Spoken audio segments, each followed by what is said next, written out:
Já vás zdravím. Já bych dneska chtěla navázat na to minulý video o mantrách, který se jmenovalo Jakou sílu má recitace manter. Takže pokud jste ho neviděli, tak třeba ještě zkoukněte. A dneska se podíváme trochu víc na védy, aby jsme ještě trochu líp pochopili původ a význam té recitace. A co to ty védy jsou? Je to pradávné vědění, které se původně kdysi dávno předávalo z generace na generaci jenom ústně, právě tou recitací. A oni si tím nejenom všechno to vědění, tu moudrost, neustále připomínali a ožívali ji, ale oni se tím taky tou recitací udržovali v určitým rytmu. A to jim pomáhalo, že pak ve svých myšlenkách neutíkali zbytečně do minulosti nebo do budoucnosti, tak jako to děláme docela často my dneska, a oni si tím vlastně uchovávali ten svůj vnitřní klid, sounáležitost a taky spokojenost.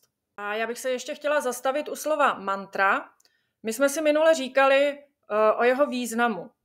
A já bych ještě chtěla dodat, že tím slovem se taky označuje ten jeden verš nebo jeden řádek ve védách.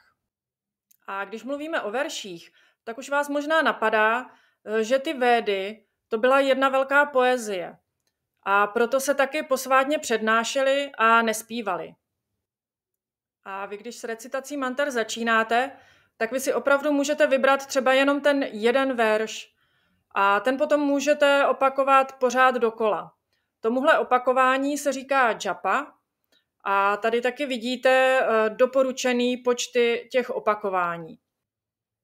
A přitom je dobrý, aby vy jste si tu mantru nejdřív recitovali hodně nahlas, jednak aby vás někdo slyšel a případně skorigoval, a taky, aby vy jste se sami poslouchali, protože tím se do vás ta mantra jakoby otiskne a vy potom později už si ji můžete jenom tak potišeji mumlat pro sebe a nebo dokonce si ji přeříkávat jen tak v duchu a tím ji vysílat do toho prostoru kolem vás.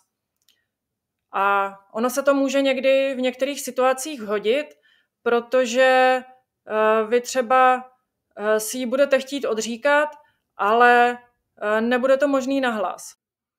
A ona i tím tichým vysíláním bude ta mantra dobře fungovat. A abyste měli trochu představu, tak já vás jeden takový verš naučím, nebo mantru, a vybrala jsem takovou, která umí odstraňovat překážky. Třeba když jste v nějaké náročné situaci nebo před nějakou zkouškou. A ona je opravdu jednoduchá, takže si ji můžete třeba rovnou zkusit se mnou. Já ji zopakuji 9krát, a nebo si třeba jenom zavřete oči a poslouchejte. Om Ganganapataye namaha. Om Ganganapataye namaha. Om Ganganapataye namaha. Om Ganganapataye namaha. Om Ganganapataye namaha. Om Ganganapataye namaha. Om Ganganapataye namaha. Om Ganganapataye namaha. Om Ganganapataye namaha. A zkuste si to pak ještě jednou sami. A opravdu se na tu mantru zkuste naladit a dejte si to třeba i víckrát. A až dorecitujete, tak zůstaňte ještě chvilku v klidu a jenom pozorujte, jak to s váma rezonuje, nebo co to v tom vašem těle dělá. A my samozřejmě můžeme recitovat víc veršů za sebou, tak jako třeba v tom minulém videu na začátku. No a nebo můžeme recitovat i delší pasáže z těch véd. A tomu se říká hymnus, v sanskrtu je to suktam.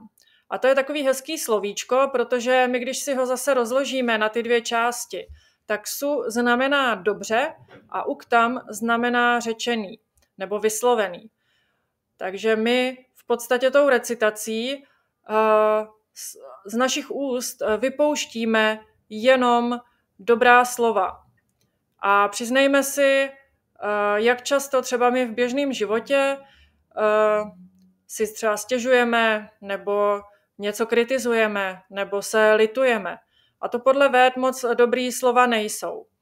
Takže vy tou recitací se zase můžete jakoby zpátky naladit na to vaše lepší nebo to vyšší já.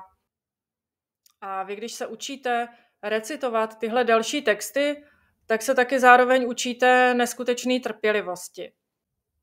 A přestože vy při té recitaci ten text normálně čtete, tak ono to chvilku trvá, než se naučíte všechny ty slovíčka správně vyslovovat. A ona ta recitace musí být opravdu krásně plynulá, aby to rozvibrovalo to, co má.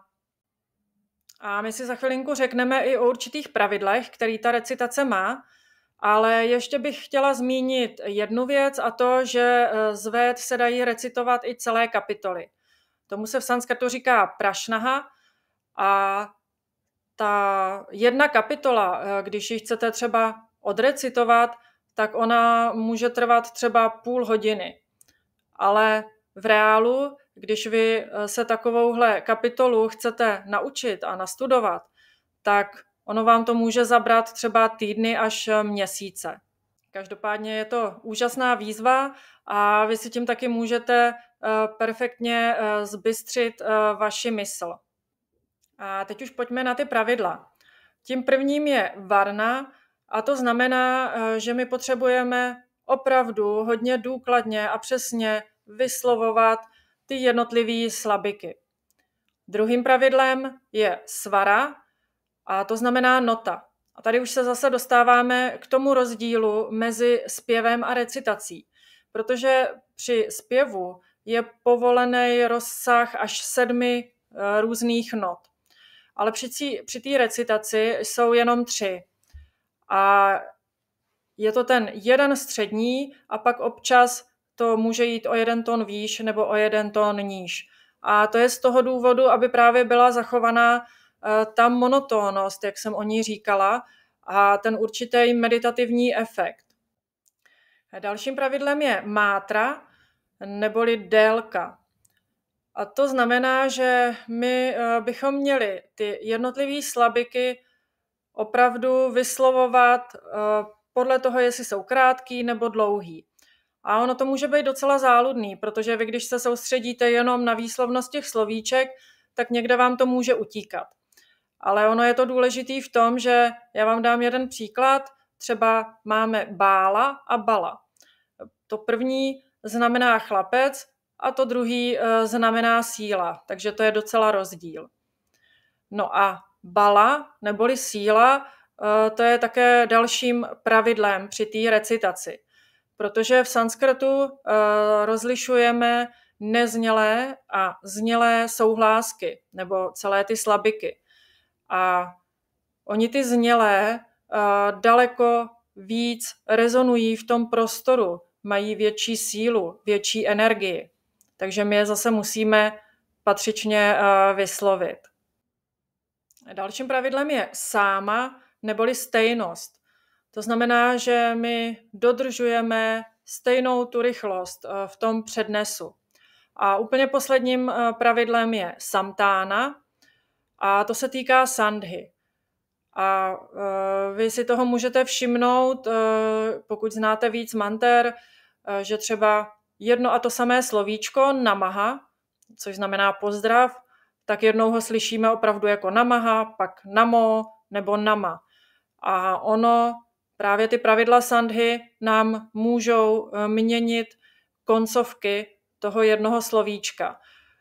Detaily si tady nebudeme říkat, ale zároveň ty pravidla sandhy, oni můžou udělat to, že více slovíček, který za sebou následujou, tak je spojí dohromady. No a já jsem minule zmiňovala, že ono může být taky umění tu mantru udýchat, protože vy vlastně uprostřed tohodle pospojování nemůžete to najednou přerušit, že se nadechnete nebo vydechnete. Tak a teď už možná budete líp rozumět tomu, proč všechny ty přespívané mantry na YouTube, které tam kolujou, tak mají docela daleko od té původní recitace védských manter. A kdybyste chtěli nějakou novou mantru zase poznat a nebo se dozvědět, jak s ní pracovat, tak můžete dát odebírat tenhle kanál a nebo koukněte na můj web evasafranková.com/sanskrt, protože já bych chtěla občas vypustit do světa i nějaký workshop, kde bychom se setkali naživo a recitovali společně, protože to má potom úplně jinou sílu.